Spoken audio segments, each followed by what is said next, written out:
Falcon 9 lifts off from SpaceX pad at Vandenberg, carrying Canada's CASSIOPE satellite to orbit. Launch took place on September 29, 2013. Credit SpaceX Vandenberg Air Force Base is a military facility on the west coast of California. It also launches spacecraft. As of 2015, the facility had hosted more than 700 launches and 1,100 ballistic launches. The base was originally called Camp Cook when it was established in 1941, focusing on infantry troops. 16 years later, it was transferred to the Air Force and renamed Cook Air Force Base. The year 1957 was an important year for space exploration, as that was when the first satellite, Sputnik, flew into space. In 1958, the first U.S. satellite, Explorer 1, followed. Vandenberg began its transformation into a space and missile test facility, officials wrote on the base's website. In a relatively remote location, Vandenberg offers an ideal location for safely testing intercontinental ballistic missiles as well as launching satellites into polar orbit without flying over populated areas. Vandenberg's location in California makes it a good spot to launch polar orbiting satellites. Not only is it remote, but it is also right next to the coast, allowing for target practice in the Pacific Ocean, or bringing satellites to polar orbit without flying over populated areas. Because these sorts of satellites can map the entire world as it rotates underneath them, this makes them ideal for reconnaissance purposes. As such, the first satellite Vandenberg launched, Discoverer 1, was intended to start the Corona reconnaissance satellite program. Discoverer 1 didn't reach orbit, but successor satellites did. An X-37B robotic spaceplane sits on the Vandenberg Air Force Base runway during post-landing operations on December 3, 2010. Personnel in self-contained protective atmospheric suits conduct initial checks on the robot space vehicle after its landing.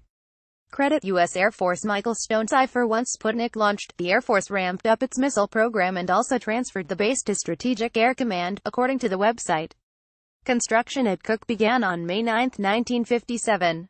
Air Research and Development Command, which previously had control of the base, was responsible for building facilities, as well as doing research and development of launch vehicles.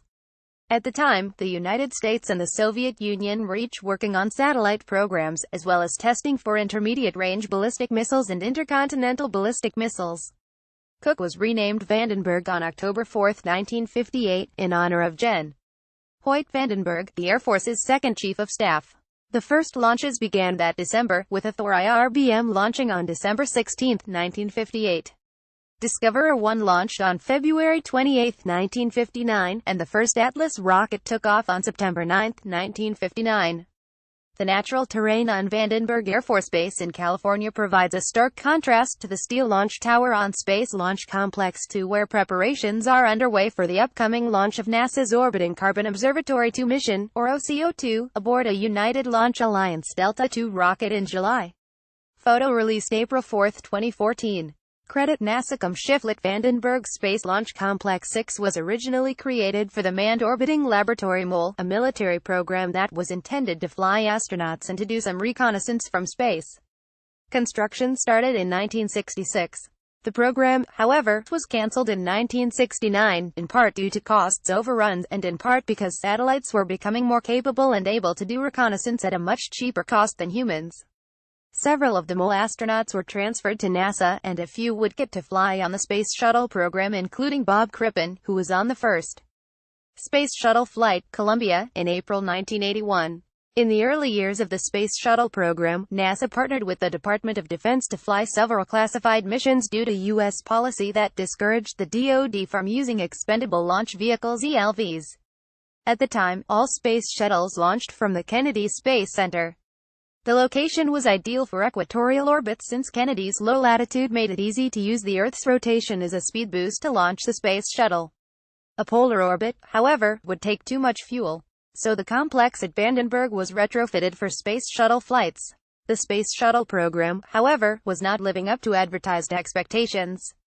Some officials in the 1970s had estimated the shuttle could fly up to 50 times a year. But as flights continued, it was clear that getting the shuttle ready between flights would take months, according to a Space.com article from 2011. The ELV policy was revised in 1985, allowing the Air Force to use rockets as well as the shuttles for its flights. The shuttle was still expected to fly out of Vandenberg, however, until the Challenger space shuttle explosion of 1986 changed space policy forever.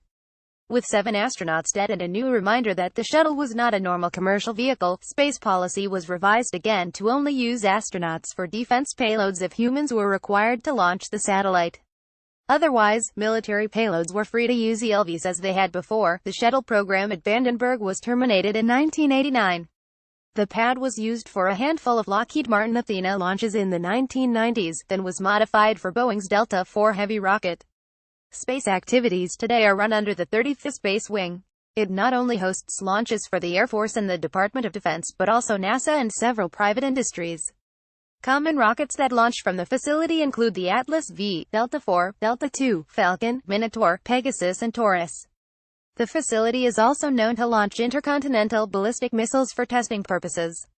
SpaceX is also expected to start using the facility for launches in the near future. Additional resource: Vandenberg Air Force Base website.